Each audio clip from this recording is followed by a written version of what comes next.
Ah, ladies and gentlemen, brothers and sisters, friends, enemies and comrades, karibu sana. This is Ken the Revolutionary. I'm here for another session. Sorry I missed the last 2 days. I've been busy. I was out of state. I just came back today, this morning, and I'm still sleepy, but I'm ready to go because we have to talk politics, matters politics, because things are getting ridiculous. Things are getting ridiculous by the day, by the minute, as we watch our country be totally lose its sovereignty in the hands of the colonial masters. And this goes by whether it's like the ruling party, the president, and also the opposition. The opposition are also, some people still feel like the opposition are going to turn this thing around. My friends, ndugu zangu, let's not like this video before I even say any more word. Like it, maana tunataka kuingia kwa mada saizi. Like it immediately, tafadhali. Like it. Na kama uja subscribe, hebu harakisha. I try to educate my friends. Kenya is a beautiful country. We all came from that country. We learned from that country. We intermingle. We learn together. So if we are going to tackle these problems, if we are going to make lives or have a presentation, be honest by your approach. Sema ukweli. Usikuja hapo uniambie baba. Usiniambie ati Ruto akikosa tumwambie Ruto amekosa. Raila akikosa, Raila tumwambia Raila amekosa. Hao wanasiasa, whether it's from Azimio or Kenya Kwanza, if they're lying, let's call them out. Let's say they're full of it. Same thing of whether they are from Kenya Kwanza or Azimio. So here I try to open people's eyes, okay?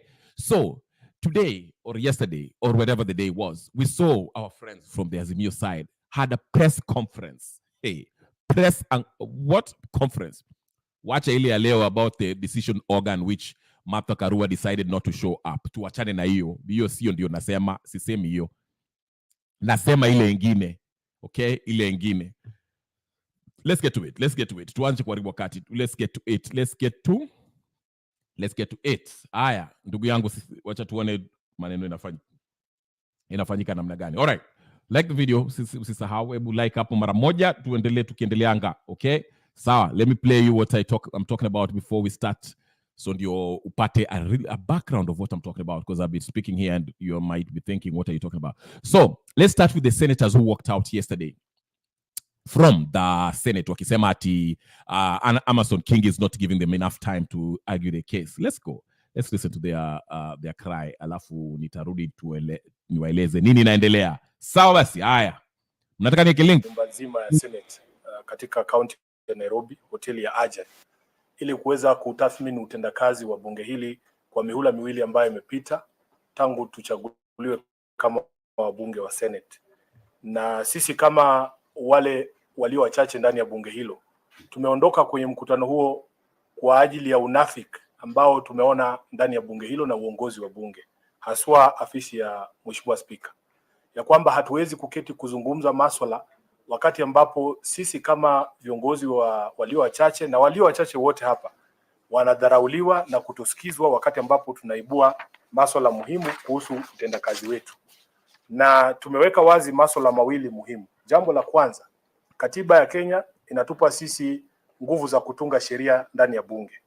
Lakini tunataka tujue kwamba wananchi wajue kwamba nguvu hizo zimetekwa nyara katika bunge la Senate. Haiwezekani kwamba viongozi hawa waweze kuleta miswada mbele ya bunge hili ambalo linaweza kusaidia Wakenya. Jambo la kwanza kujua kuhusu ili swala la miswada ni kwamba ukiangalia mihula miwili ya bunge ambayo imepita, the first session na second session, kumekuwa na miswada mingi sana ambayo inaletwa ambayo inapelekea kukandamiza ugatuzi. Na linalofanyika wakati miswada hii inakuja, kwanza inaharakishwa sana. Kwa mfano kwa sasa kuna mswada wa nyumba mbele ya bunge la Senate. Tungependa kwamba kuwe na public participation katika counties zote. Huo ndio msimamo wetu kama walio wachache. Lakini utakuta kwamba yule mwenyekiti wa kamati ya housing hataki kufanya public participation katika county zote. Na sisi tumesema on the record ya kwamba lazima public participation ifanywe. Number 2, kuna hili swala la wabunge wa walio wengi. Kila wakati hawataki kuwe na mjadala pale bunge, kwa sababu katiba inasema lazima tutathmini zile miswada na tuweze kufanya mjadala. bunge ni nyumba la mjadala, lakini unapokuta kuna wengine ambao hawataki mjadala uendelee, kila wakati wao ndio wenye kumuhimiza spika kwamba kila seneta badala ya kupewa dakika 20 kufanya mjadala ati tupewe dakika 3 tu. Na unavyoona hawa viongozi hapa ni watu wasomi, wanaelewa hiyo miswada na wana mengi kusema kuhusu miswada hiyo. Kwa hivyo tumeona kwamba kuna shida pale ya kwamba kuna shida ya kuzuia mjadala ndani ya bunge la Senate. Number 2, wakati ambapo sisi kama viongozi wa upinzani haswa tunaibua miswada tofauti tofauti, unakuta kwamba kwa mfano tumetoa mfano wa Mheshimiwa Hamida Kibwana ambaye alipendekeza mswada kuhusu mambo ya afya ya kidijitali. Mswada huo pasi na yeye kuambiwa ama kujua, ukachukuliwa na Wizara ya Afya, ukageuzwa kuwa ni mswada wa kiserikali, ukakimbizwa pale ndani. Kabla Hamida Kibwana kujua, anakuta kwamba kwenye standing orders ama order paper mswada huo umeletwa na si ule wake, bali ni watu wengine. Wizi wa wazi wa mawazo ambaye yanatokea kwa viongozi wa upinzani. Alafu swala la mwisho kabisa ni kwamba mimi nilipochaguliwa na viongozi hao wote walipochaguliwa, katiba inatupa mamlaka ya kuwakilisha wananchi. Sikujua kwamba kuwakilisha hao wananchi nitakutana na afisi nyingine hapa ambaye inaweza kukubali nilete swala fulani ama ikatae kuleta swala fulani ili lijadiliwe mbele ya bunge. Na tumetoa mifano miwili hapa, wakati ambapo Waziri Moses Kuria alielekeza cheche kali sana dhidi ya waandishi wa habari. Sisi kama walio wachache tulileta mswada wa kumjadili huyu waziri, lakini spika alikataa kuidhinisha. Kabla tujaendelea mbele, Bwana Sifuna, hey, Sifuna. Okay, Sifuna basically, for those who don't understand Kiswahili, and I'll say it in both ways. Sifuna is basically complaining that within the Senate, the person who controls the Senate, what is it, speaker or whatever the case is, head of the Senate, who controls the debates and all that stuff. Amos Kingi. Is it Emerson or Amos Kingi? Does not give them enough time to debate the issues, okay? And as he claims, he's a senator. He's a senator who represents his constituency. So he would like to have enough time, especially for the members of the opposition, to discuss issues, debate, okay? And air their views. That is representative of the people that they voted for him, okay? Which he has a point. And he said that he made it very clear that the Senate is a place, okay? The legislative body is the place where these issues must take place, must be debated, must be discussed, and everyone give it a fair chance to air their views, which is right. And also, most importantly, he said there have to be public participation. That is their stand, especially on the issue of the affordable housing. He said so. There has to be public participation, which is right. But here is where I take issue with these clowns, because they articulate these things so well when it's an issue that they really don't care about. Now, while we talk about the issue of Haiti and affordable housing, which is very unpopular within the people don't like it, the Azimio side are crying foul and saying they need enough time to debate, they need to thoroughly discuss that issue, and there should be public participation in everywhere across the country, in all the constituency. But when it comes to the issue of NADCO issue, okay, they bypassed that process by not debating that issue at the parliament, okay? Because remember, this was an initiative started by two principals, the president and Raila Odinga, who appointed, 7-man team from each side or 5-man team from each side, which was supposed to be headed by Chungwa and Kalonzo Musyoka. And they sat somewhere in Bomas, getting money, getting paid for it, our taxpayers' money. And they didn't include anyone, okay? They just discussed that under closed door. Of course, they included a couple of clowns there to give it a semblance of public participation. Okay, now kaika camera hapo, a controlled debate. Okay, it was actually theater. Okay, theatrics. Okay, but nothing serious. All right. So my question is this to Mr. What's his face? Sifuna. Why is it that Azimio demands, rightfully so, that they are to be heard at the Senate or the Parliament or whatever the case is, at the legislative body, to be given enough time to debate thoroughly, okay, air their views, and they also demand public participation? Why didn't they call for that when it was time for this NADCO report? Because the NADCO report is more serious than the bills that they're talking about. NADCO report will essentially tamper with the structure of government, which will require us to go to a referendum, okay, including some position in a government that is messing up with the government structure. Okay, why didn't you come out during this NADCO talks and said, listen, this is not right.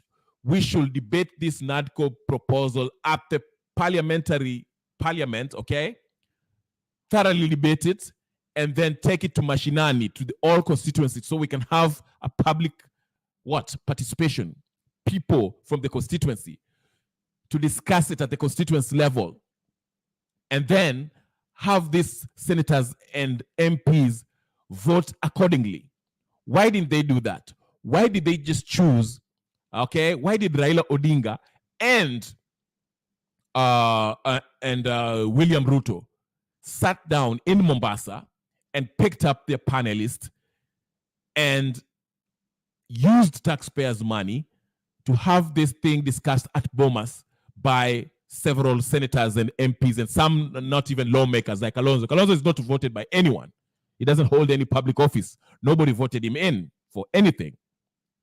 So why is it a proposal that has been discussed and created, drafted outside the legally instituted organism, arm of government, the legislative body?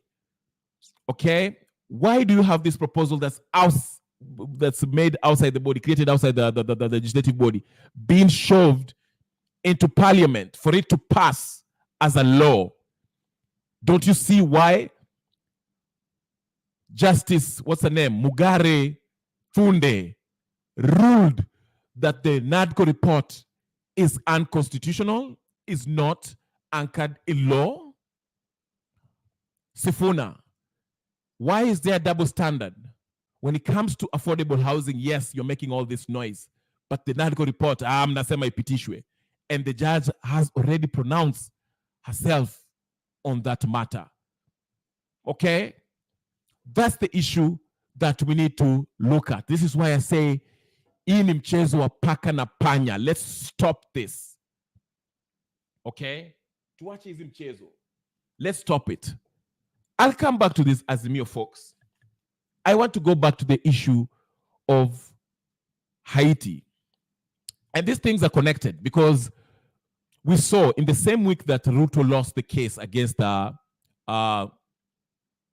sending troops to Haiti, it's the very same week that he also lost a case against the NADCO, at least the opposition. I know the Azimio folks are the ones who want this NADCO more than anybody else. And that was part of the deal between Ruto and Raila Odinga.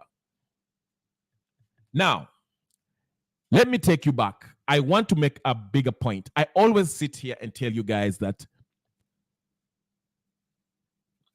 the problem with Kenya, what's wrong with Kenya is not limited to our politicians in Kenya.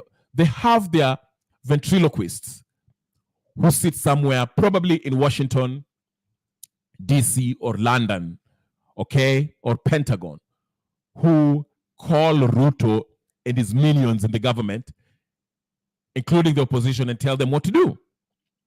Okay, I'll give you a reason why the real reason why we are going to Haiti, okay? And who actually made this decision for us. Don't think it is something that, Kenyans want.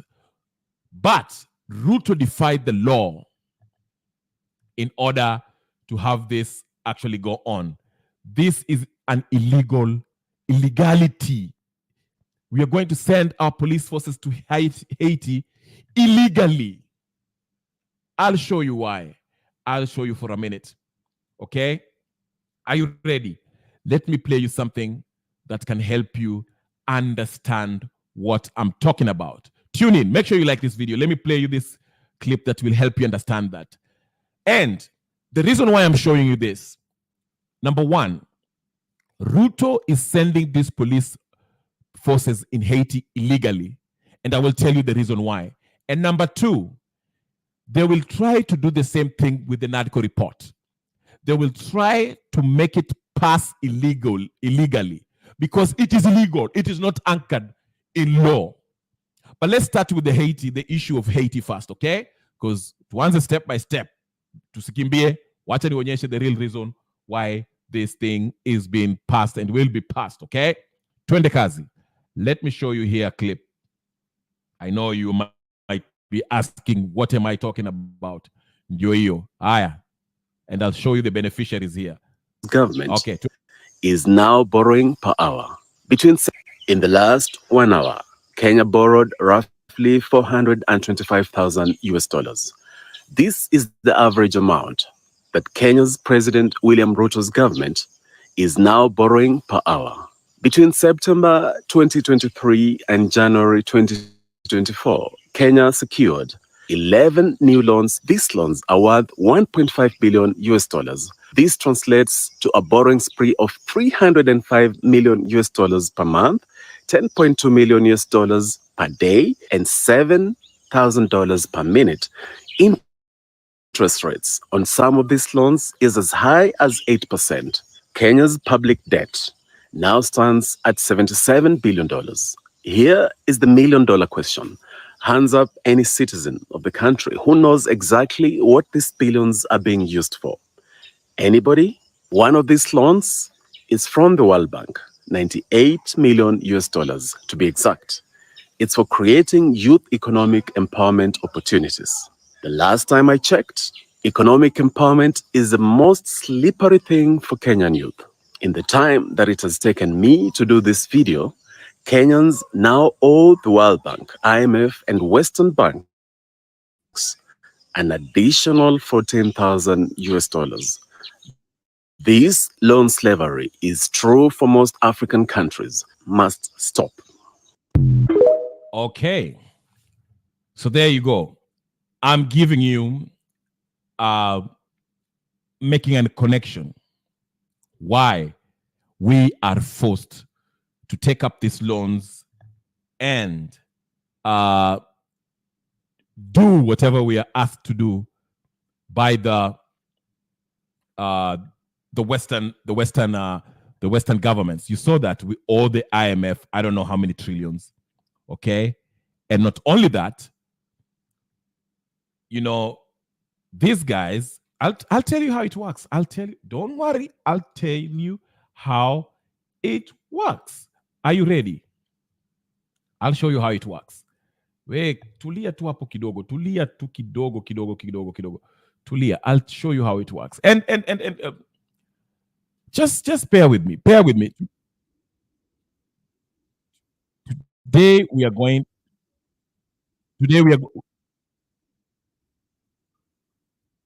are going to learn how things work. Sorry, guys. Tune in. Like the video. Now, that gentleman have explained to you that how much we borrow, basically 7,000 per minute. Is it per hour or per hour in Kenya? And not mentioning the interest rates that we're going to pay back this loan, okay, from this Western government. Now, I know you're asking yourself, what has this to do with Haiti? We are coming to the nakuja hapo, tulia, nakuja hapo. Can you listen? The purpose of me showing you this is I want you to have a deeper understanding of why our local politicians, even our president, behave the way they behave. They're sellouts. And you have to understand that. You have to understand that. If you don't understand that, you cannot liberate yourself. Kupiga piga makelele kila siku and going to this different platform singing Ruto must go, Nini must go. You're not going to move him if you don't understand the nature of who you are facing.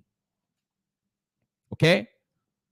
So let's go ahead. Let me just take you back and help you understand how we operate and why we do what we do, okay? Okay. I want you to get it. So, Aya, Skiza, this is going to be a long one. I'm going to be here for a while today. I want to play you some things, and I want you, hopefully by the end of this stream, I hope you learn something. You learn something. I'm trying to open your eyes to understand that hii mambo ya kusema Ruto. Yes, Ruto is the problem. It's part of the problem, part and parcel, packaged and delivered. A huge problem in Kenya. And so is Raila Odinga. A huge cancer. They've covered the both bases in which the wananchi can go up. Because half of the country supports Ruto's rule, and the other half still believes Raila Odinga is going to be the person who actually gets them out of this jam that Ruto has put, not even Ruto has put, that Kenyatta one put them in. They still think Raila is the answer, but I'm trying to open your eyes and see who is actually their real ventriloquist, the real person who rules behind the curtain. Their masters, the colonial masters who are pulling the strings. And I will explain why this is connected to the decision that's going to be made, that was made about Haiti, and the decision that's going to be made about NADCO report and the AU decision. Some people believe Raila going to AU will help them in the they'll benefit. But let me get with me with the program. We have stuff to cover here. Let me cover this. There's so much. I want to cover this so you can get a clear understanding of the nature of the problem that you face as Kenyans. Okay? Mko tayari? Aya, twende. I want you to listen to this lecture. I hope you have time today. I hope you have time.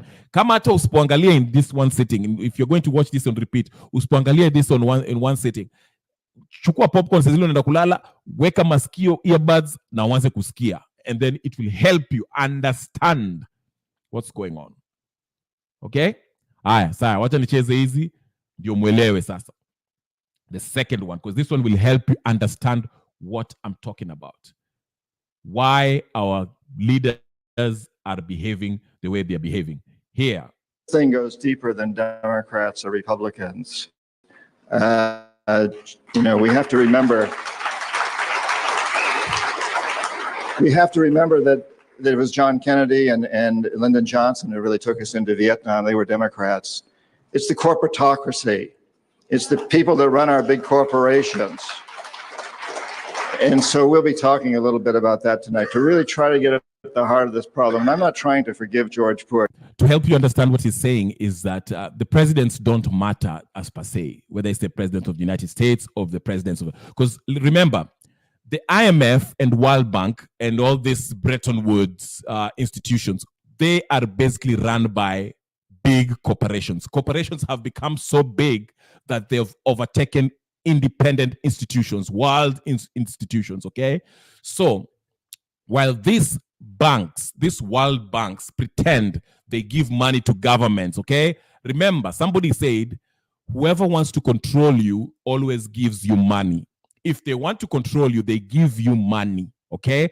That's why they always want to control the flow of money, currency. Kenya is rich with natural resources. Congo is rich with natural resources. Africa in general is rich in natural resources. Why are they pinging their currency to the dollar? Okay? For example, Uganda. Uganda is rich in gold. They can simply ping their money on gold, have the gold standard in Uganda, and they'll revolutionize their economy overnight. But no, the US is forcing them to actually trade in US dollars, whether they're buying oil or nothing. I'm trying to help you to understand this, and this plays along. That's why when you hear Bruto going to France, going to sijui wapi, akiboro hizi madeni zote, he's going to take money from the what? From the IMF. And they come with masharti. I've been preaching this since time immemorial. And they're the ones who are telling him to actually send their troops to Haiti. That is part of their deal. If you're going to take up these loans from this IMF and World Bank, okay, they get to tell you what to do. If they tell you that you need to send some troops in Congo, you will send it. If they tell you have to vote against Russia in the UN in a resolution to impose an embargo on Russia, you have to do it because you took up their loans. Okay? And these loans, they take it, they give it to you, and they tell you that it's for development or whatever to empower the youth and all that stuff. And they don't care if you even misuse that loan because they know you will receive, it will benefit you and a few families in the country, the top families in the country. But the IMF doesn't care. IMF knows that Kenya is a corrupt state. Everyone is corrupt. But they keep on giving them money. Why? They know Ruto, Uhuru Kenyatta, Raila Odinga, and all the top people who are in Kenya are corrupt, but they keep on giving them money. Why do they keep on giving them money? It is not because they feel that they are wasting their money. No, to them, money is nothing. They use fiat currency. They print money in their printers. The dollar is worthless, is not backed by gold. So they can print as many as they want and give it to you and charge you interest. And in return, they have to take your land as collateral. And you have to give them their votes in the UN Assembly, National Assembly. And you have to do whatever they want. Whatever economic policy that they write, that they want your president to adopt, they have to adopt it. If they don't adopt it, they will be removed through a coup d'etat, military coup d'etat, or an assassination. Here's a gentleman who is called John Perkins, who was a former CIA guy who worked with the World Bank, and explains how they do that. That's how they did it in Congo. That's how they removed, what's his name? Lumumba. And Congo today, there's a genocide going on and nobody cares. But you have AU sitting on their ass there doing nothing. Somali is the same case. CIA run. That's why it's in disarray. People killing each other. There's lawlessness. Libya, you saw how Hillary Clinton was happy about it under Obama's presidency. I can go on and on. Africa is in tatters because of this. It is these loans, and any president who dare stands up and says, no, we are not taking this, they get killed and removed. So Ruto, just like his predecessor, Mr. Uhuru Kenyatta and Kibaki, Moi, they had to play the game. And they will continue playing the game. And for those of you who think that Raila Odinga is going to fight against that, I have a message for you. Who do you think came up with this AU nonsense? This whole deal is negotiated by the CIA Americans to give Raila Odinga, who is just as greedy as Ruto, to hold some power. And like I said, the sending off of Kenyan troops to Haiti was illegal, is illegal. The judge, the High Court pronounced itself and said so. There have to be a reciprocal agreement between the two countries. The prime minister of the current prime minister of Haiti is not even legitimate. Okay? And they don't have a law in Haiti that says that they are allowed to send troops in Kenya in case Kenya is in civil war. Like I say, Our laws say that we can only send our police forces to another country if they have a what? Reciprocal agreement. And that wasn't the case. But Ruto brought this fake PM from Haiti and said he's just a regular guy, I don't know from where, and said, oh, this is the PM of Haiti. He agreed to, he agreed that we should send troops there. This is all done by the US. The CIA arranged that to go clear up the mess that the Americans have caused in Haiti. Okay? The Biden government, who are behind the death of that president of Haiti. We know the story. Okay? So I'm giving you this to understand how our politicians, president, and the opposition also. Okay? That's why I ask you, Sifuna, I started by playing you that Sifuna is complaining that they are not given time to argue the case in Senate, to argue the case about the affordable housing. And he advocated, rightfully so, saying that they should be allocated enough time to discuss the issue. And he said that they demanded that the issue has to go back to Mashinani for what? Proper public participation. And I ask, why is Sifuna not advocating for the same thing when it comes to NADCO report? But let's go in. So I have to make you understand, now that I've made you understand that these banks, these World Banks, this IMF, and this all nonsense, these are run by corporation. It's a corporatocracy. Corporations are taking over. They're taking over the sovereignty of African nations, with the exception of a few, like the 3 Sahel nations that just kicked off the British, the French, and the Americans. And I'm talking about Ibrahim Traore and the gang, Burkina Faso, Niger, and Mali. Okay? And they're backed by the Russians. That's why they're standing. They've kicked out the terrorists. Remember what Putin said? 95% of the terrorist act in the world is by the CIA. It's not a secret anymore. You can go read Christopher Hitchens' book written called The Trials of Henry Kissinger. How Kissinger was organizing assassinations in South America, in Africa, worldwide, East European countries, and propping up puppet governments. I'm glad he's dead. So let's listen to this guy, then I will come back to Ruto and we shall discuss the issue of Haiti and how illegal it is and the consequences that we are going to face. Woe unto those young men and women that are going to be sent there. But let's continue. Sorry. I mean, he's, I'm as upset as anybody is at what's going on today in this country.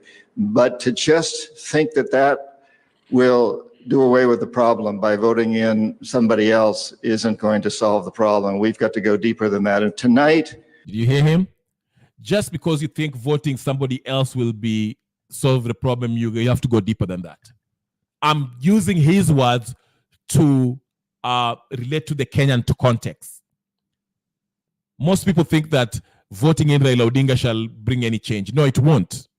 Putting in Gachagua won't change anything. These are people who have been proven to be corrupt all their lives. They will not make any meaningful change. It will be change of names and tribesmen. But things will remain the same. We're going to do that. I have a very strong conviction that when we leave here tonight, all of us, together, we will be determined, you and I, to go out and do the right thing. And it's the pragmatic thing. It's the rational thing, and it's the patriotic thing. And we're going to turn this country around. We're going to turn the world around in that process. And we're going to create a world that my 24-year-old daughter and her children will be very happy to inherit. And that means that every child growing up today and in the future in Nigeria and in Indonesia and in the Philippines and in Iraq and in Bolivia and Ecuador and Mexico also will be happy about what's going to happen here tonight. The movement that we're going to get going on to change this country, because I believe that it's not that difficult. It's a challenge, but we're going to move forward with it. Before we get into that, though, I would just like to talk a little bit about, from my perspective as an economic hitman, what's really been going on in the history of this world in my lifetime, which really began at the end of World War II. I was born just before World War II ended in 1940. In case you guys are wondering, what is economic hitman? These are people who work for World Bank and the IMF. So what basically they do, once Kenya gets a president, a new president, let's say Ruto, okay? Ruto becomes the president. They go up there, they fly up there, they tend to, seek audience with the president. And then they get an appointment, they sit down with the president, they tell them, hey, listen, we are the IMF, we have a proposal, a raft of proposals of the kind of policies that we'd like you to adopt in your country, okay? And these policies basically are this. They'll tell them, hey, we see that you have a debt of $10 trillion or whatever the case is, and tell them, listen, I see you have this debt. We are going to help you with more loans to help to bring roads and electricity and all that, build some highways and bullshit, okay? We'll give you these loans. That's not a problem. We'll give you these loans. And we don't care how you use it. If you want to spend it by yourself, you want to spend it with your family, we are not going to audit you. That is your problem. We don't care. We'll give you the loans though. And the taxpayers are the ones who are going to pay for it, okay? The taxpayer, the Kenyan common monetary taxpayer will pay for it. But in return, this is what we need, okay? In return is this. There's 5 American companies that we have here. These are US companies that I want you to work with, okay? We have this company by Elon Musk. What is it called? Whatever the case is, the Elon Musk something link, okay? We want Coca-Cola also to come over here. We want Nike to come over here. They'll tell you which company needs to, and that's why we have these economic zones, okay? So basically they will take, they'll choose companies, especially that deal with certain industry. Let's say if you're rich in gold, they'll have a mining company, American company, that will come to your country that will sign a deal with the government to stay there for, let's say, the next 100 years, okay? Okay, like they did in West Africa. They had Ford, okay, during World War II.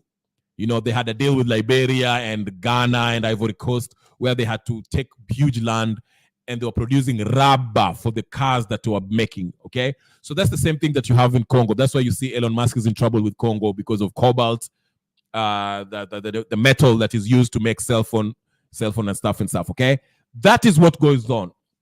So that is what happens. And if the president refuses, you know what happens. But let me take you back to Kenya. Now, I was just giving you a short synopsis of what happens with this economic hitman. You can go check the whole Nino. I want to take you back to Kenya so you can actually understand what's going on, okay? Wacha niwapeleke hapa nyumbani. Maana hapa nyumbani ndio kuna mambo mingi. Let's see how many these clowns are up to today. Okay? Let me play the today's head of Nino, because these are the people we were looking at, okay? Kenya, when Ruto, we all agree that Ruto is messing up economically. But guess when we turn and look at the opposition, look at what they are saying. Let's listen to what the opposition are telling us, because these are the people who we are supposed to be, depending on to provide checks and balances for who? For Ruto. But here is what they are doing. Let's listen in. Listen in. These are your folks. Karen kule Nairobi, viongozi hao aidha walilalamika kwamba ni njama ya maspika wa mabunge mawili hapa nchini kuhujumu ile ripoti ya mazungumzo ya maridhiano. Anavyoarifu mwanahabari wa masuala ya siasa Emmanuel To, mataifa mengine 3 yamejiunga kwenye kinyang'anyiro cha AUC.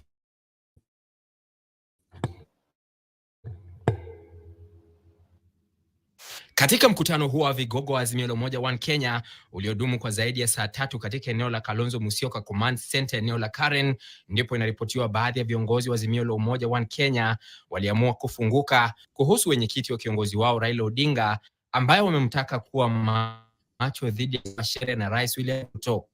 A very good afternoon. Viongozi hao wakisema Rais William Ruto bado hajapata usemi wa kutosha barani Afrika kushawishi mataifa ya Wacha niwakumbushe. Let me tell you something. After the pictures resurfaced, hold on. After the pictures of Museveni, can you hear me? Okay.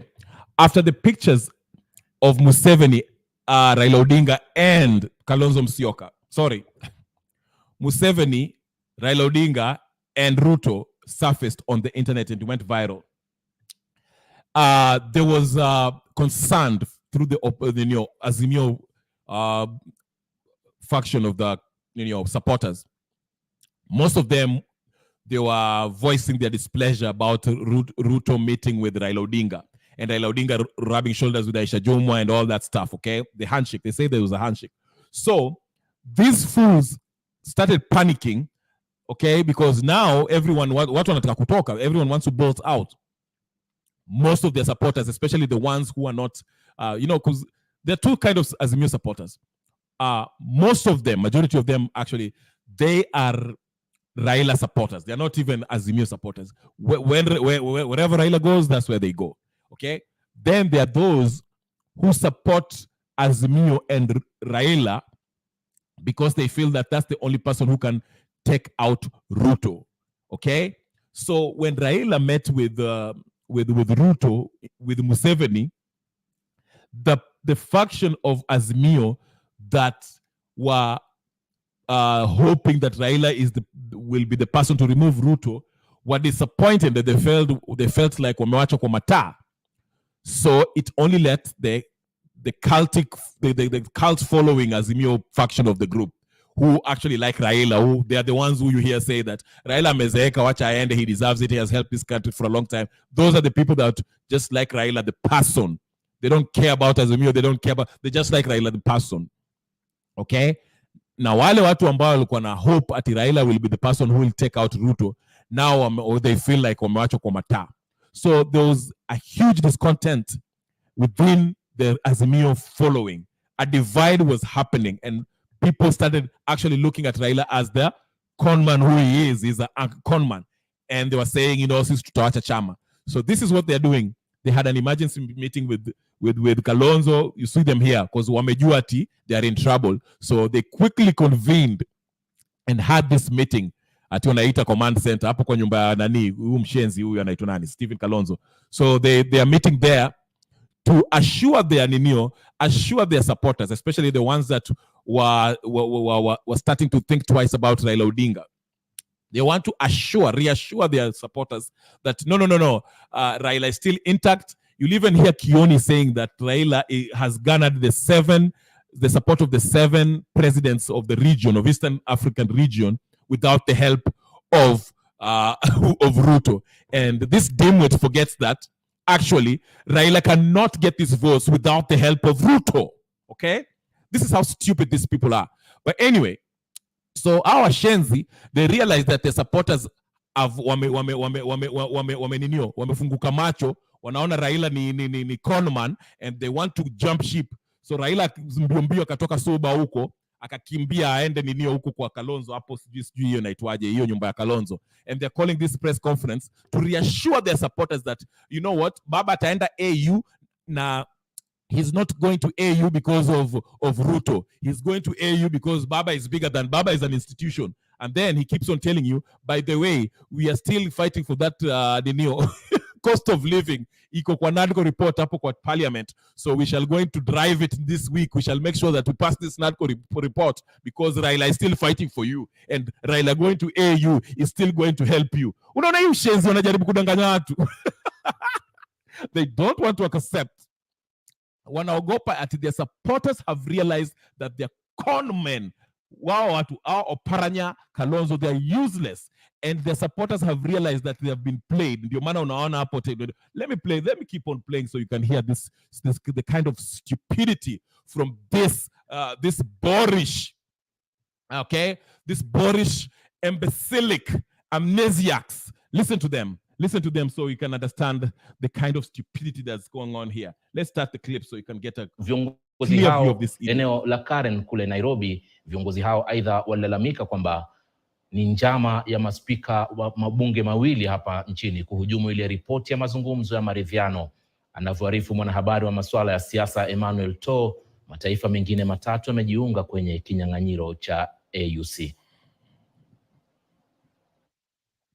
Katika mkutano huo wa vigogo wa Azimio la Umoja One Kenya uliodumu kwa zaidi ya saa 3 katika eneo la Kalonzo Musyoka Command Center eneo la Karen, ndipo inaripotiwa baadhi ya viongozi wa Azimio la Umoja One Kenya waliamua kufunguka kuhusu wenyekiti wa kiongozi wao Raila Odinga, ambaye wamemtaka kuwa macho dhidi ya kuchezewa shere na Rais William Ruto. A very good afternoon. Viongozi hao wakisema Rais William Ruto bado hajapata usemi wa kutosha barani Afrika kushawishi mataifa ya Afrika kumpigia debe Odinga. Viongozi hao pia wakiongeza kwamba hakuna hakikisho lolote kuwa Odinga angepata uungwaji mkono tosha wa Afrika Mashariki, hasa kutokana na uhusiano moto baridi kati ya Ruto na mataifa jirani. Kadhalika imebainika kwamba mataifa ya Morocco, Madagascar na Somalia yamejitosa ulingoni kwa kivumbi hicho cha AUC, mataifa mengine yakitarajiwa kuwasilisha wagombea hivi karibuni. I'll be going to not just Rwanda. I'll be going to many other African countries, and just watch this piece. I need to talk to many leaders across the continent. Odinga anatarajiwa kufunga safari kuelekea Kigali, Rwanda, kusaka kura Rais Paul Kagame, akiongeza kwamba kwa sasa ana kura 7 katika safari ya kura 34 za kutangazwa mshindi. As you know that a candidate to be successful must get two-thirds physically, first round or second round. If you don't get 2/3, then you're not elected. We much appreciate the support of our neighbors and those across the continent who have extended their support to Right Honorable Raila Odinga. We are also encouraged by the personal efforts made by our party leader to win the seat without relying entirely on the endorsement by the state. Haya yanajiri huku Azimio sasa ikimtaka Ruto kuwakomesha maspika Moses Wetangula wa bunge la taifa na Amason Kingi wa seneti dhidi ya kusambaratisha ripoti ya mazungumzo ya maridhiano wanayotaka kupitishwa bila mabadiliko yoyote. We call on Honorable William Ruto to rein on the speakers of the 2 houses of parliament and a number of members of the national executive who are hell-bent on derailing the NADCO report. We notify those forces that should any efforts to undermine or tamper with the report succeed, there will be very heavy price to pay. Azimio pia imepinga ushuru wa bidhaa ya kilimo, wakisema utawaumiza Wakenya ambao kwa sasa wanaendelea kusakamwa na ugumu wa maisha. Emmanuel To, KTN News, Nairobi. Running a small business? Okay, so these shitheads, they call a press conference and tell us that they need three quarters of the vote for Raila to get the AU position. Who gives a fuck? How is that relevant to Kenyans? How is that 3-4 votes, Raila getting those votes helped Kenyans? Okay? Then they tell us about this NADCO report, which we have been told by that justice. Again, I said, Mugare Tunde, whatever her name is, say that it's not anchored in law. And they still want to go ahead with this bullshit that is still bullshitting us. Then Kioni stands there, this other fuckface, stands there and tell us that Raila got those 7 votes without the help of the government, the state. Again, he thinks we are stupid. In order for you to get voted in, the current president of that nation has to vote for you. That's how you get votes. But Kioni, these shitheads think that we're so stupid we don't know the rules. Okay? Azimio calling a whole press conference where suits standing in front of the cameras telling us about the AU vote. How will Raila being the AU chairperson helps local Kenyans? The common mwananchi. I told you, this colonial stooges, I told you The president, the opposition are at the mercy of the British and the American governments. Okay? That's why they have policies that have higher taxes. You'll see Sifuna come out and tell us about affordable housing. Okay? At CGU, we need to participate. How about NADCO? NADCO is all about expanding positions for government so that people like Wandai, who can't wipe his own ass, can have a place in the government. These are the kind of people we are dealing with. And some of you are stupid enough to believe these people are the ones who are going to liberate you from the problems that you have. I'm past worrying about the people who are crying out loud about the taxes in Mount Kenya. I'm not even worried about that anymore. I'm just worried about the level of stupidity of anyone who can actually come to a public forum and still defend Raila Odinga and defend William Ruto and defend the senators. None of them have a brain to even argue logically. Why can't you ask? If you're a supporter of Raila Odinga, can you ask them, even in that NADCO report, go ask them, wanataka server ifunguliwe. Even if they open the server today and the server said that Ruto was defeated by Raila Odinga, do you think Ruto will step down from being president and let Raila become president? Ask yourself that. If we were to open the server today, tufungue server, kwa hiyo NADCO inasema NADCO tufungue server, tuifungue hiyo server, tupate Raila alishinda, you think Raila Odinga will become the president? Number two, ask yourself this. How's AU position helping you as the common mwananchi? How is creating a position for the official opposition head of opposition for Wandai, how is it helping you in your daily to day living? How is that fighting ufisadi? How is reconstituting the IEBC, changing it from I don't know what and adding 2 more on top of it? How does that actually help you as an individual? Hizo ndio vitu mnafikirie. But you don't want to think. Hamtaki kusikia. Mkiambiwa Raila ni za conman, mnakaa hapa ati wewe ni Raila hater. I'm not Nino Ruto because we know Ruto is a mess. We already know Ruto is a mess. He's a colonial puppet. I'm trying to save you psychopathic Raila supporters who can think beyond your noses. Mnachezo mmewachwa matana bado hamjui. He called a whole press conference telling us about nothing. That's why even Martha Karua didn't waste her gas and time to go pretend that New York. What are they talking about? AUs. Do I need how many voters to go to AU? You going to AU? How is that AU? AU itakupatia chakula kwa meza. Itakuwekea chakula kwa meza. Itakuwekea pesa kwa mfuko. Will Raila going to AU will bring the taxes down? Hizi ushuru zitashukishwa Raila akienda AU. Ruto will cease to be president Raila akienda AU. Nyinyi mna ushenzi sana kabisa. Mko na ufala sana. That's why I'm telling you. Na mmeshawachwa kwa nini na mjui? Hamtaki kusikia, mkiambiwa hamtaki kusikia. I'll play you some more. Wacha niwachezee Sifuna ile the English version. Msikio kasifuna. Very useless people. Even Wandai knows Raila might not get this position. I'll tell you. Let me show you how Wandai was talking. Let me show you Wandai. Wacha nikuchezee Wandai. Mnafikiri Wandai nawachezea hapa. Here's Wandai speaking. Because it's a con game. Ruto and Raila are conning you. I want to take this opportunity to appeal to my colleague politicians, especially those in ODM, to desist from making unnecessary and unhelpful statements on Baba Raila Odinga's bid for the Africa Union Commission chairmanship. That process entails serious and delicate diplomatic engagements. at continental and international levels that many of the politicians who are talking around have got no idea about. It's a very intricate and delicate process. And therefore, I would appeal to my colleague politicians to keep off, to stay away from this debate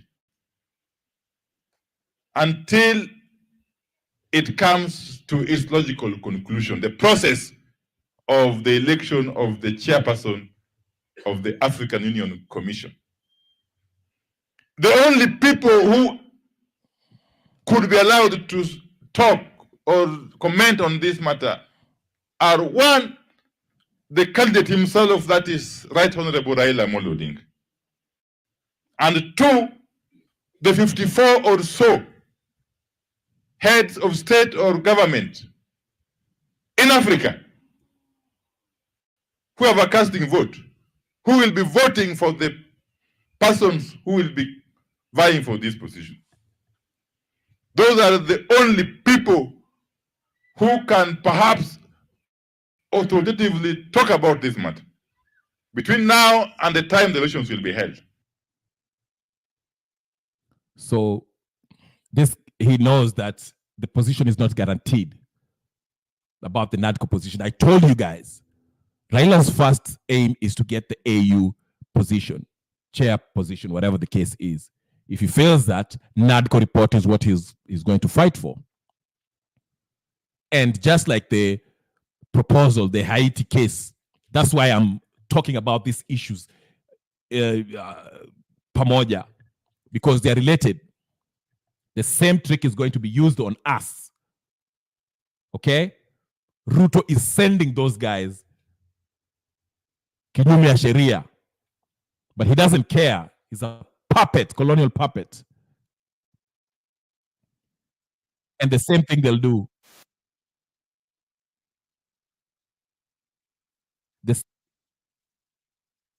The same thing they will do with the NADCO report. They're trying so hard to pass it.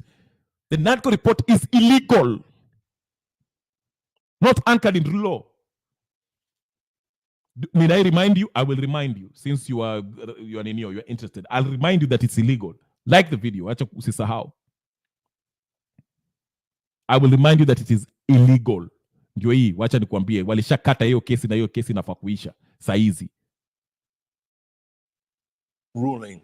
Now, an ODM leader, Raila Odinga, has rubbished a High Court ruling by Justice Mugure Thande directing the IEBC selection panel to proceed with the process of reconstituting the polls body. Speaking as he presided over the ODM membership recruitment drive at the Kamkunji grounds, Odinga said the reconstitution of IEBC will only happen through a bipartisan process contained in the final report of the National Dialogue Committee. Chematai Goin reports.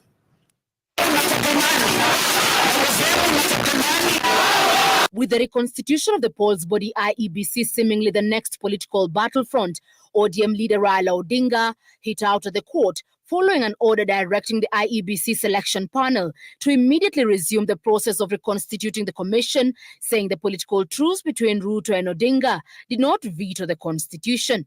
Nimesikia juzi mahakama moja anasema ati ile kamati ya mbele huko ya kuteua wale wanachama wa IEBC aendelee kufanya kazi yake. Nasema hiyo ni upuzi. Ni upuzi. Ile kamati yaweze kufanya kazi manake ilikuwa tayari imevunjwa na bunge. And though the commission has remained a skeleton following the exit of all commissioners, Odinga maintained that only a bipartisan approach of So Raila Odinga here is telling us that he knows more law than the judge. So Justice Thande's Mugure Thande, after reviewing the report and actually the nature in which it was passed, she said it's not anchored in law. But Raila Odinga, the know-it-all, the class 6 graduate who does not have any degree, comes and tells us you're upuzi. So this is the arrogance by the political class. They don't respect the rule of law. They want to rule by dictum. Whatever Raila wants, he wants to get it, even if it's unlawful. The same thing with Ruto. Wanakuja wanasikizana and they force it upon Kenyans to benefit them. Listen to what he's saying again. I think you missed what he said. Listen to what he said. Constituting the commission, saying the political truce between Ruto and Odinga did not veto the constitution. Nimesikia juzi mahakama moja anasema ati ile kamati ya mbele huko ya kuteua wale wanachama wa IEBC aendelee kufanya kazi yake. Nasema hiyo ni upuzi. Ni upuzi. Ile kamati yaweze kufanya kazi manake ilikuwa tayari imevunjwa na bunge. And though the commission has remained a skeleton following the exit of all commissioners, Odinga maintained that only a bipartisan approach of reconstitution will be acceptable. Sasa hii ripoti ya kina Wandai na Kalonzo ikienda mbele ya bunge ipitishwe, ndio tutaanza mambo ya IEBC. Walikubaliana ya kwamba mambo ya kuunda upya ya tume ya uchaguzi mpaka tushirikishwe, mpaka tukubaliane na majina yote. With parliament set to resume its... The constitution does not say that the IEBC cannot be reconstituted unless the opposition also have a say in it. That is not what the constitution says. The constitution does not say that the IEBC needs to be reconstituted, but before it does, Raila Odinga and his Azimio minions have to be involved in it. No. The process is that the president is to recommend for a select panel, and it breaks down. I made a video on that, how the select panel comes from different committee in parliament and even outside of the parliament, okay? And it involves everyone from the religious leaders to the opposition leaders, opposition members of parliament and stuff, okay? Nowhere does it say that the select panel or the opposition has to have a say on selecting the select panel. So Raila wants to operate outside of the constitution, and he's saying that ndio alisikizana na Ruto ndio lazima ifanywe. But the justice of the High Court have said, Mugure Thande have said, hiyo kitu is not anchored in law. Hiyo mambo mnataka kuweka sijui ati waongeze watu ambao wako kwa IBC hapo, wapeane kiti ya sijui ya opposition. They have to change, go to a referendum in order for that to happen. But this political class don't respect the constitution. Na utasikia wakina senator nani, unaitwa nani, huyu shenzi anaitwa nani, whatever the case is, that were walking out yesterday talking about that we have to have public participation. Why didn't we have public participation when you're about to pass that NADCO report, before the NADCO proposal was proposed in the Bomas? Kwa nini mlichagua Kalonzo na Kimani Ichung'wah wakakutane huko Bomas Center? Why didn't you bring it to the legislative body where you're supposed to make laws, where you have supposed to have public participation huko mashinani? Why didn't you do so? Lakini ikifika affordable housing, you're just playing politics. Mnajifanya team nyinyi opposition. You are not opposition. Mnajifanya. You're fakers. Let's listen to Nani Sifuna again. These fakers. Utawasikia hapa hivi tena. You'll see them. Wacha ni wacheze tena ndio mjue hawa watu ni washenzi kabisa. They're fakers. I'll play it again. After they're saying even MCS should. Hold on. Wacha ni wachezee sasa ndio msikie hiyo upuzi wao watu wako nayo hapa. Hold on. Let me play you that ninio by Sifuna again in the English version ndio msimuelewe vizuri. Ama jamaa wanatuchezea bwana. This is all jokes. This is all jokes. Hakuna kitu hapa, they are not serious. They are looking after their own interests. Wana interest ya wananchi iko wapi? Yes, listen to me. To the corridors of Parliament, where Azimio la Umoja One Kenya senators have turned the heat on Speaker Amason Kingi, accusing him of stifling debates and allowing the majority side of the House to frustrate during the debate coming out of the Senate in the Audible bill that was passed be subjected to public participation in all the 47 counties. Ruto's pet project of affordable housing. Our reporter Jeff Kirui with the details.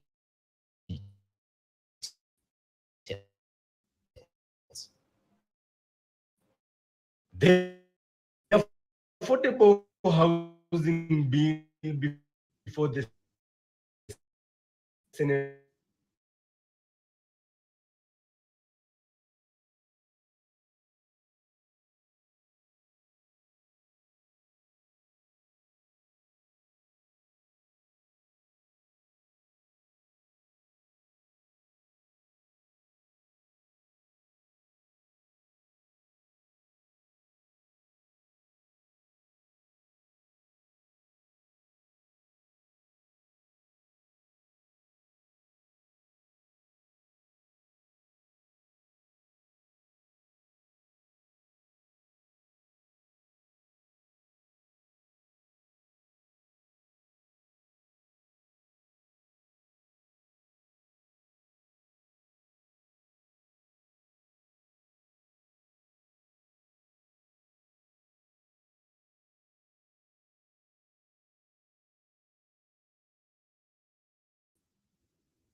Sorry about that, ladies.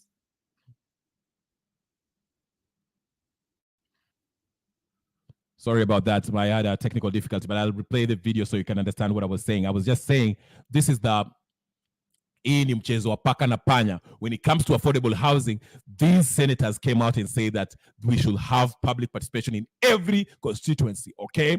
And they say that they should be afforded time to debate and have a thorough discussion at the legislative body about this affordable bill, which I agree. But how come when it came to your NADCO report, why didn't you call for the same thing? Why didn't you call for that?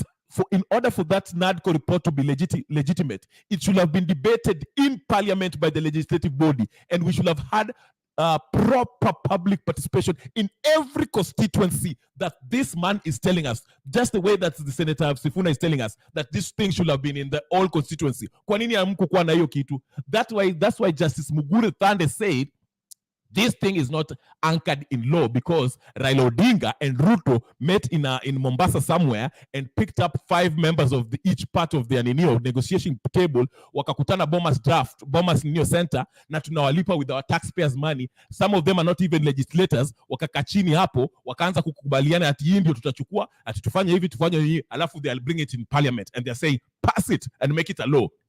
And let's change the constitution so that some of us can have nafasi hapa, nafasi pale, nafasi. There's nothing constitutional about this. That is why we are talking about that. So when Sifuna comes in and try to tell us that at Isujui we should have public participation on affordable housing, we should also have public participation on the NADCO report. We should also have enough time for the NADCO report to be debated, and it should be emanating from the people at the constituency level. And not only that, in order to change the constitution, we should have a plebiscite. We should have a referendum. You can't just wake up and say that you want to change the constitution. Who are you, Raila Odinga? Who are you, Ruto? You are the employees. You're employed by the people, not by the IMF and World Bank. So listen to these cowards when they talk about sijui nini, wanajifanya ati hao ndio sasa wanataka kuambia Kingi sijui nini. Who cares what if Kingi gives you 2 minutes? You're all fakers. Mnajifanya hapa na mchezo wa paka na panya. Let me play you that one more time and listen to these idiots that are playing us here. Listen to what they're saying. Listen to what they're saying. Wasikie vizuri ndio mjue hao watu wako na ujinga. Here it is. To the corridors of Parliament, where Azimio La Umoja One Kenya senators have turned the heat like on the video. Speaker Share. Amason Kingi, accusing him of stifling debates and allowing the majority side of the House to frustrate them during the debates. This coming at a time the senators insist that the affordable housing bill that was by the National Assembly and transmitted to the Senate must be subjected to public participation in all the 47 counties, a move that could further frustrate the implementation of President William Ruto's pet project of affordable housing. Our reporter Jeff Kirui with the details. The affordable housing bill before the Senate for concurrence after it was passed by the National Assembly is steering into headwinds as members of the minority side in the House insist on subjecting the bill to public participation participation, which would further delay the implementation of the housing levy that was declared unconstitutional by the courts for lacking a legal framework. We insist that the people out there who brought us here have a right to participate in this housing bill. And they have a right to ask questions. They have a right to also be told exactly what to expect. There must be consultation amongst all of us with the citizens. And that is why we are here in this house. So the issue of taking a shortcut, this is where a point of departure with the minority side comes in. Minority must have their say and the majority will have their way. We stand here knowing that the people who are against devolution in this house far outnumber those who defend devolution.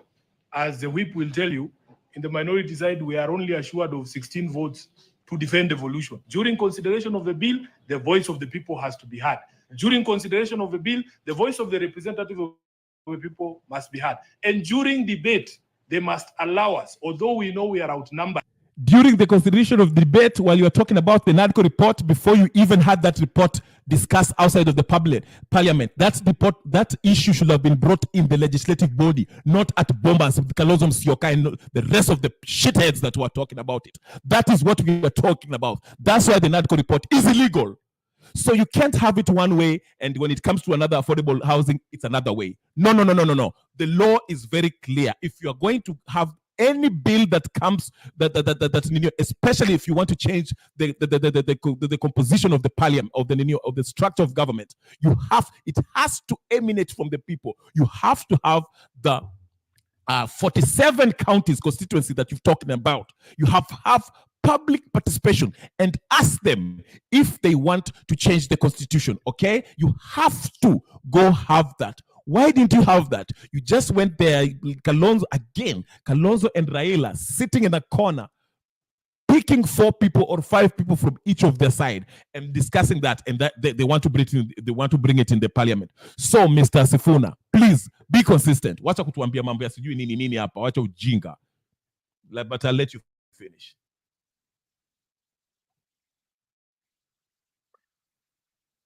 That's not even what I was talking about. I'm not even playing that. Anyway, let me finish. Let Mr. But then Kenyans know we are outnumbered. They must allow us to put on the record the concerns and the objections of the people of Kenya on those bills. We demand that there has to be public participation in the stage when we are considering this particular bill.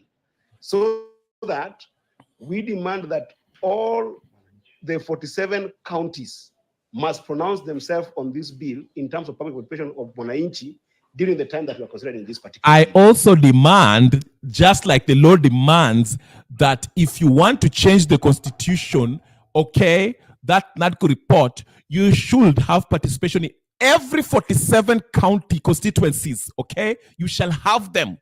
I demand, the same way you're demanding for this affordable housing, you shall also demand that people from all the 47 countries have participated, made their voices known about this NADCO report if they want to change this 2010 constitution.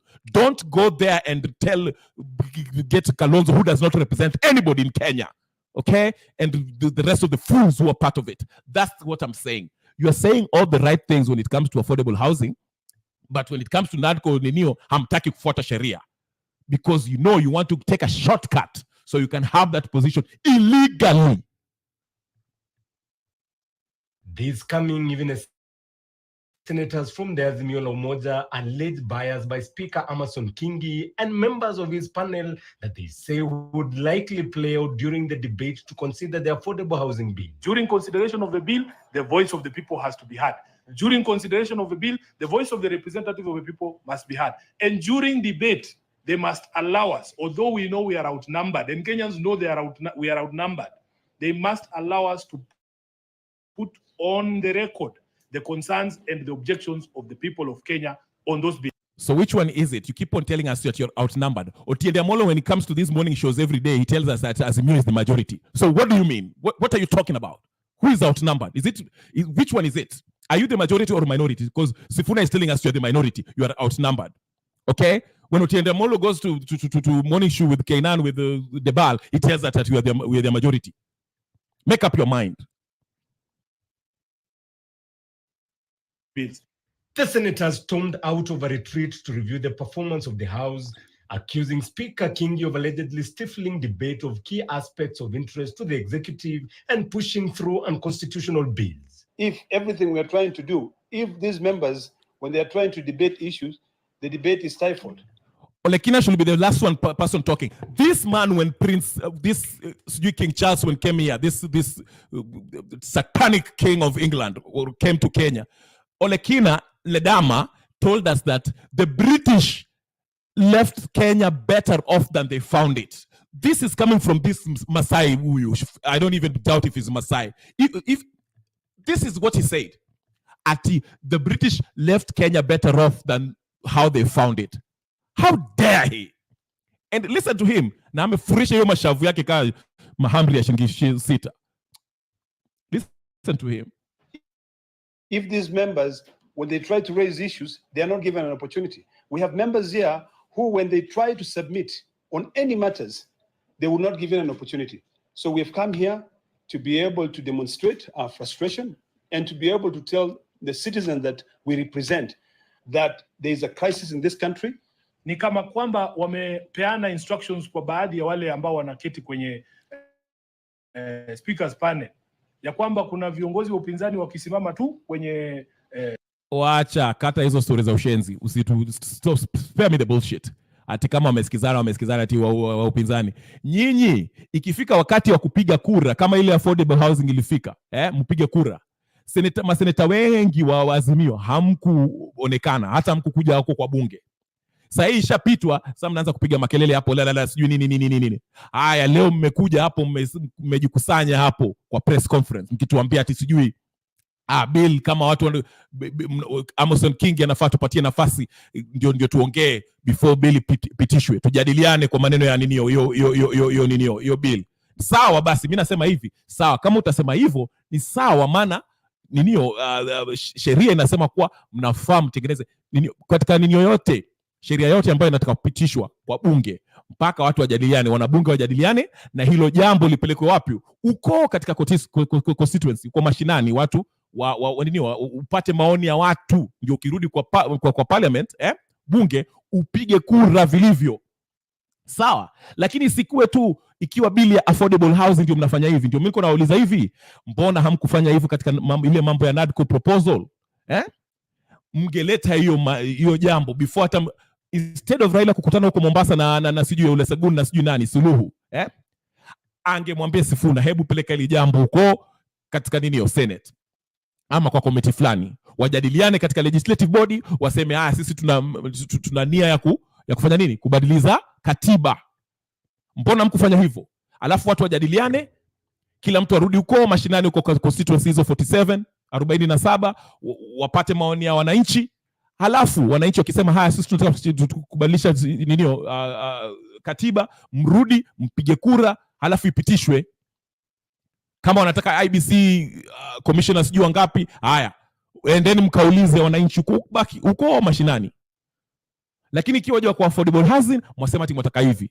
Ikija kwa NADCO, NADCO tutadiscuss kwa legislative body, sisi tutadiscuss huko Bomas na Kalonzo Musyoka na Ichungwa, ipigwe sahihi na hiyo upuzi yote, alafu ndio tuilete Mbona mna double standard ni Sifuna?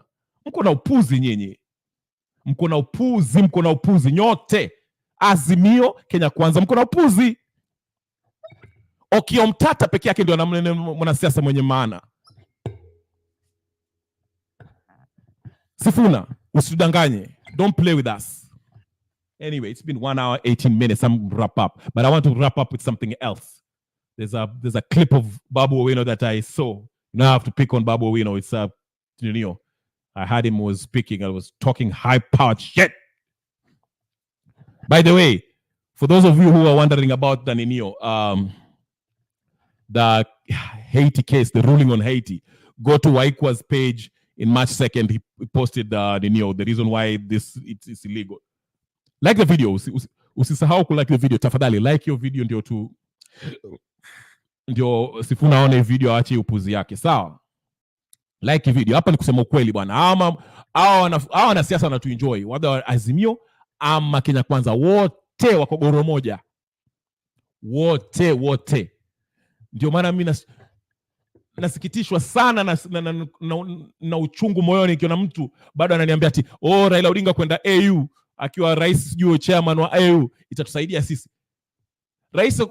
Raila kuwa chairperson wa AU itanifaidisha vipi mimi mtu kibinafsi?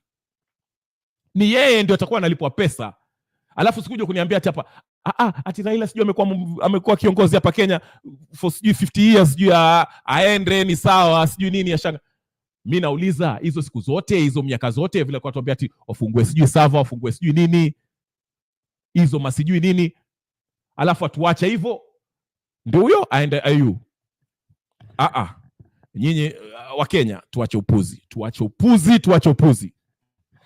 Anyway, hii video ya Babu Owino nitaicheza siku nyingine. Hapa nimechoka. Mimi nimechoka.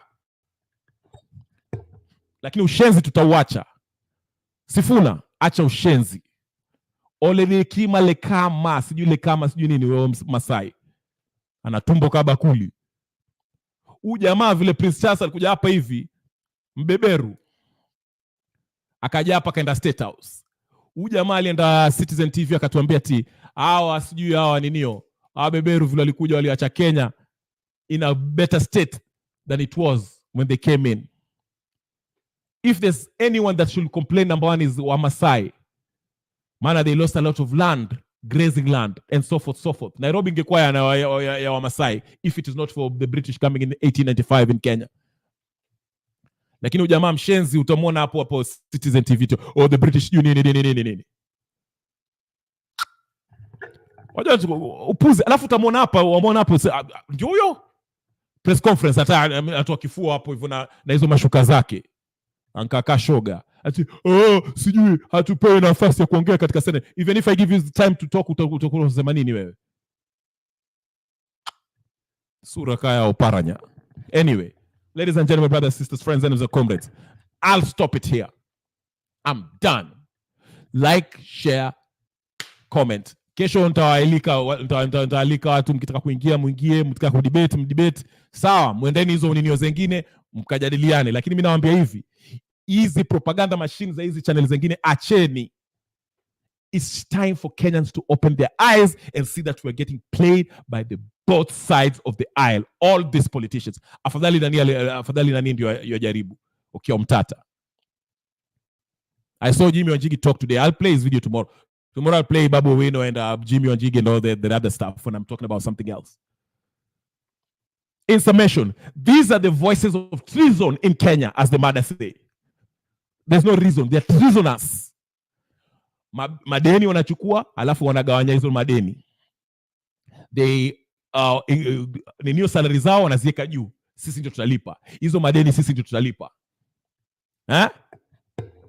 Sahi ikiwa bili ya kusaidia wananchi, haipitishwi. Kama ni bili ya kutengeneza viti vya kuwasaidia hawa wenyewe kama wanasiasa, ndio hao they don't even want to pass in parliament. They don't want to take it in mashinani huko. Maana wamejua wananchi wataikataa. Sasa wanaenda Boma Center wamweke Kalonzo na kile kichwa chake kichwa kunazi. Utamwona huko Boma Center. We've come to this proposal. Sijui proposal gani. Sijui we want to what has, even if you add more IBC, even if you have 100 IBC commissioners, how does that help the common wananchi? That still doesn't guarantee a fair, open, verifiable elections. We know what we need to do. Like you don't think. Waliitisha press conference zima leo. Kalonzo Musyoka, Wairi sijui nani, Okanga sijui, Raila, na nani, Wajakoya, the fake one, anajifanya mtu wa rege, alikuwa alipo na Uhuru Kenyatta. Na hizo mambo yake sijui kuuza sijui nini, banki. Yeah? A whole press conference telling us about AU. Who cares about AU? Nananko report ambayo has been already declared to be unconstitutional, not anchored in law. Jamaa, tumieni akili bwana, acheni mchezo. Tumia bongo. Like my video, share, subscribe, comment. If you're going to watch it and repeat, do the same. I'm out of here. My name is Kenya Revolutionary. Peace and blessing. Tutaonana kesho mabadaye. Peace. I'm out.